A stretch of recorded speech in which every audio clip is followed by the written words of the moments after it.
If you're a Game of Thrones fan, you have to be pretty excited right now. I know not about the way the show ending, but about all the spin-offs that are coming out for this show. This next spin-off is a prequel, but it's not a TV show. It's actually a play. And we're going to talk about it right now.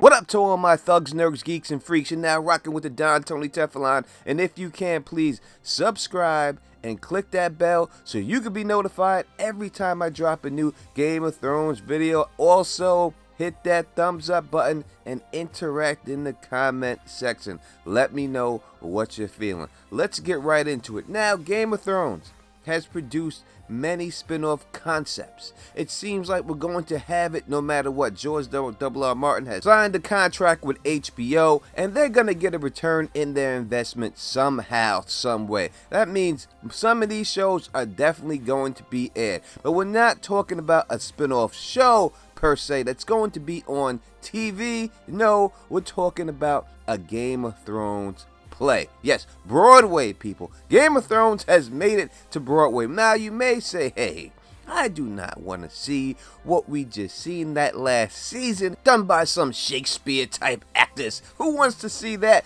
Or you may say, hey, maybe they will make it right and do it right, and we'll finally get the ending that we know we deserve from Game of Thrones in this play.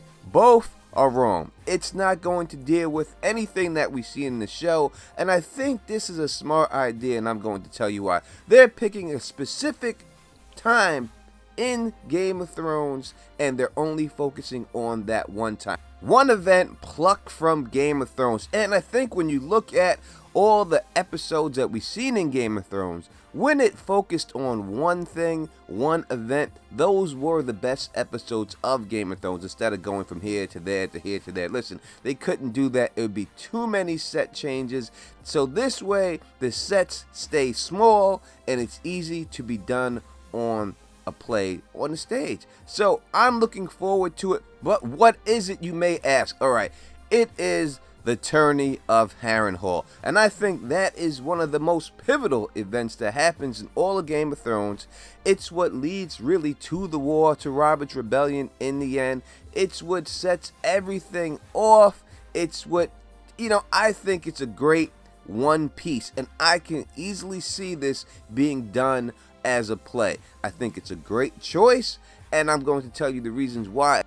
First and foremost, it's familiarity with the actors. You're going to know these people that are in it. You're going to know a lot of people, and you're not going to know a lot of people. But you're going to have a young Ned Stark in there. You're going to have a young Robert Baratheon in there. You're going to have a young Barristan Selmy in there. And then you're going to have characters that you're not going to know. You're going to have Ned Stark's older brother, Brandon.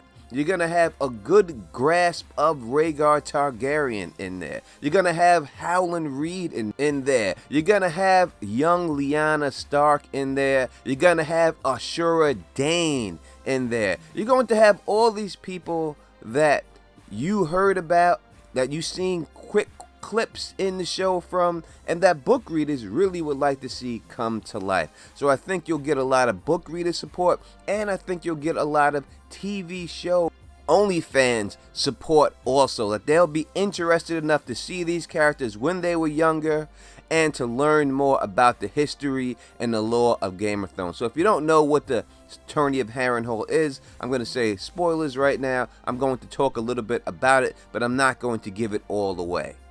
The tournament was announced in 20 AC by Lord Walter Went, shortly after he was visited by his brother, Sir Oswald Went of the Kingsguard. The rewards offered by Walter were 3 times greater than those offered by Lord Tywin Lannister, and that should be the first red flag that you need to know about this tournament. This lord does not have as much money as Tywin Lannister, but yet the prize money was 3 times more than what Tywin was able to come up with, and he only announced this tournament after he was visited by his brother, who was a member of the Kingsguard. So what's really going on here? What it is that this was a planned coup to take the throne over from the Mad King, who by this time was truly out of his mind. And we know that his son Rhaegar was the guy that they planned on putting on the Iron Throne. Being a member of the King's Guard, you would have access to the Crown Prince Rhaegar Targaryen. That is the reason why it was announced after this. It was a plan between the King's Guard and these lords. They convinced Rhaegar, that was the go-between, and Rhaegar was down with taking the throne from his father.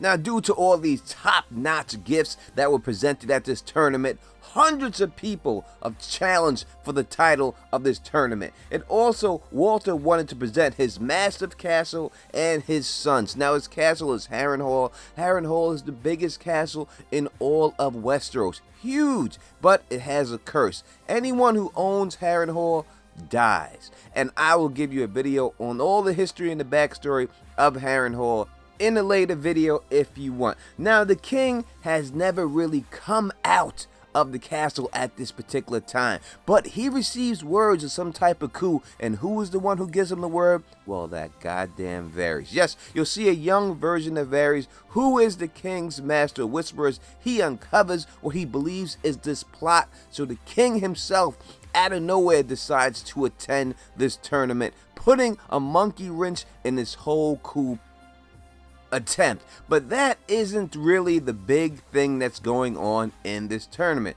This is a story about Rhaegar Targaryen and Lyanna Stark. Now, Howland Reed, who is a young squire, he makes his way from a place called the Isle of Faces and goes to this tournament.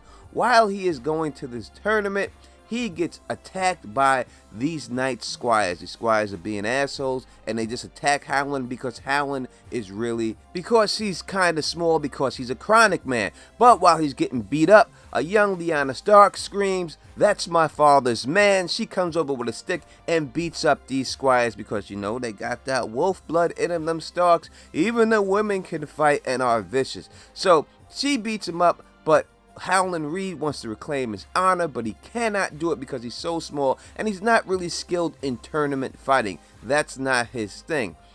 Now, during a tournament, an unfitted knight, which means that the armor didn't truly fit on this knight, a mystery knight enters this tournament. And this mystery knight is deemed Knight of the Laughing Tree because it has a weirwood face on its shield, a weirwood tree face on its shield. And this knight beats up all of the knights of the squires that picked on Howland Reed. And after that, the knight tells him that you need to discipline your men. Now, the Mad King, being mad and all, when he sees the laughing tree face on the shield, for some reason he thinks it's laughing at him. So he demands that this knight be captured and unmasked so we can find out who this knight is. So he sends out his son, Prince Rhaegar Targaryen, to go and find out this mystery knight. But when Rhaegar returns, all he returns with is the shield. He says the knight got away, and no one knows who this mysterious knight was.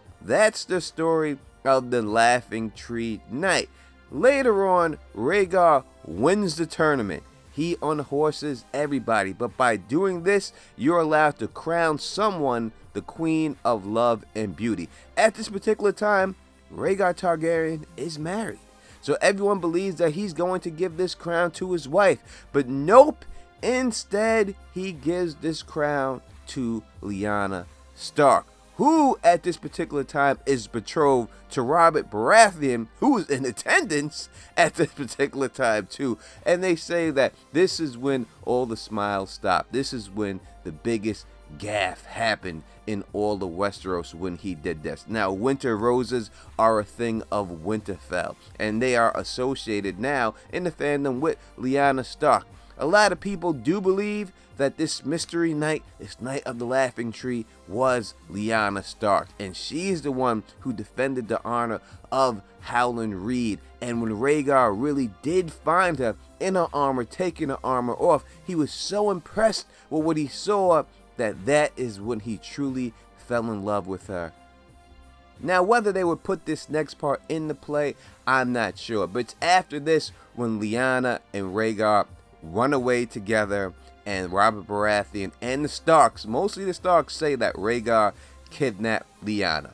So that is the Tourney of Harrenhal. Listen, there's other things that happen. There are dances with Ned Stark and the Sure Dame, and there's other things with Sir Barristan Selmy, and Jaime Lannister gets knighted to become the youngest King's Guardsman at this time as a slight to Tywin Lannister.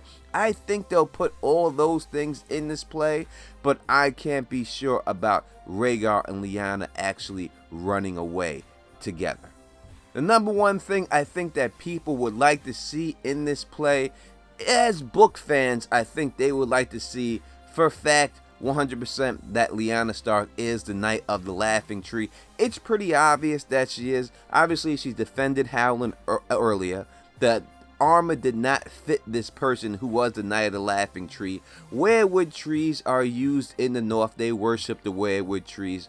All signs point to this is Lyanna Stark, and they always say that she is great on a horseback, and when it comes to jousting, they say 90% of jousting is how well you ride a horse. Put all those things together, and that is why everyone believes, and I also believe this, that Lyanna Stark was the Knight of the Laughing Tree, and I also believe that Rhaegar did find her, and that is when he truly fell in love with her, when he seen how vicious and a woman she was when it came to her fighting ferocity. I think it turned him on.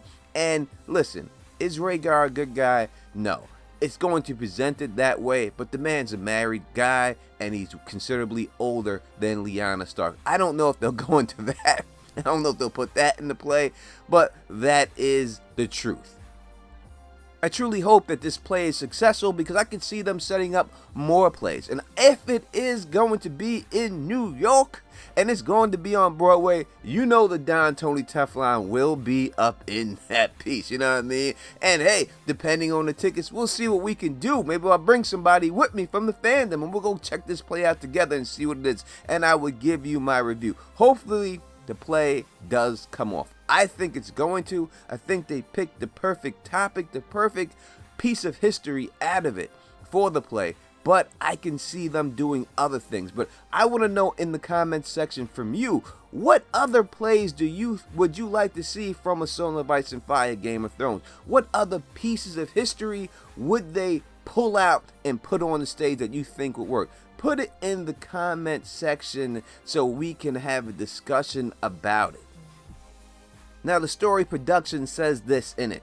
The production will boast a story centered around love, vengeance, madness, and the dangers of dealing in prophecy. In the process, revealing secrets and lies that have only been hinted at until now.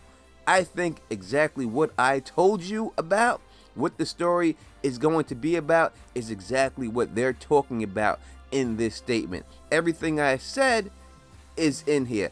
Not really the prophecy, that's more dealing with Howland Reed or the prince that is promised that is supposed to become from Rhaegar bloodline. Maybe he knows that he has to get pregnant Lyanna Stark because she is ice and he is fire, and that is how they're going to stop the White Walkers in the end with the birth of Jon Snow.